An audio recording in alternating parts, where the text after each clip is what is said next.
Conseil économique, social et environnemental. Évidemment, cette fédération joue un rôle fondamental dans l'économie de nos pays respectifs, membres de la CEDEAO.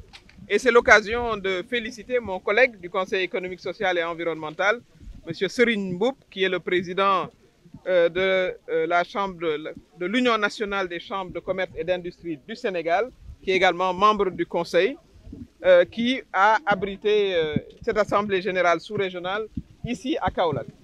C'est un geste qu'il faut saluer. D'habitude, toutes nos réunions se passent dans la capitale et il est important effectivement de décentraliser ce type d'activité au niveau de nos régions, de nos territoires, pour qu'ils puissent également bénéficier des retombées économiques de telles organisations.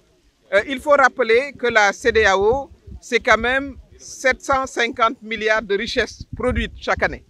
Je le répète, 750 milliards de dollars produites chaque année. Donc nous produisons de la richesse. Il faut que ces chambres de commerce et d'industrie soient au cœur de la planification de notre espace communautaire. Et pour qu'elles soient efficaces, il faut régler un certain nombre de problèmes. Je crois que les textes législatifs, ça a été dit, sont clairs. Maintenant, il y a des technicalités, ce que j'appelle des technicalités à régler. Ça a été dit tout à l'heure. Les questions logistiques sont importantes. Les questions infrastructurelles. Et pour cela, je voudrais saluer vraiment les efforts énormes que le président Macky Sall a eu à accomplir depuis 2012, qui vont dans le sens justement d'une meilleure intégration. Je voudrais citer quelques projets. Vous l'avez entendu dire qu'une de ses priorités, ce sera le train Dakar-Bamako. Il n'est plus à démontrer de l'utilité, disons, d'une telle infrastructure. Mais il y a également d'autres infrastructures.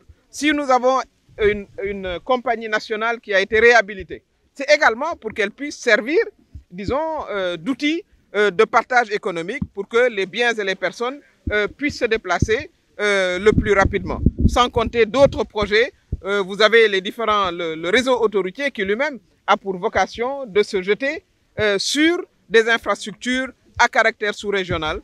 Donc nos États et le président de la République ont cette vision. Il faut également que les acteurs économiques soient eux-mêmes accompagnés pour qu'ils puissent profiter de ces possibilités-là. Je rappelle que l'Afrique ne commerce entre elles qu'à hauteur de 12%, alors que dans les autres continents, le commerce intracontinental est entre 60 et 70%.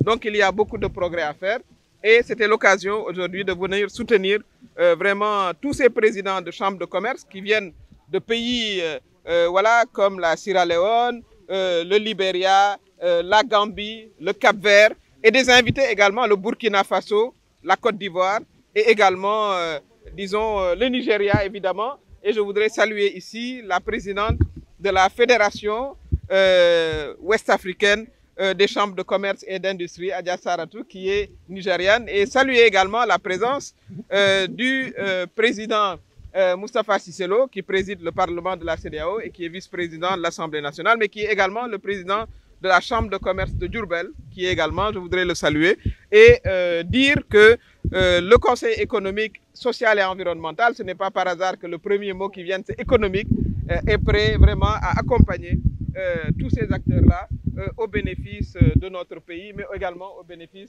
de notre espace communautaire qu'est la CEDEAO.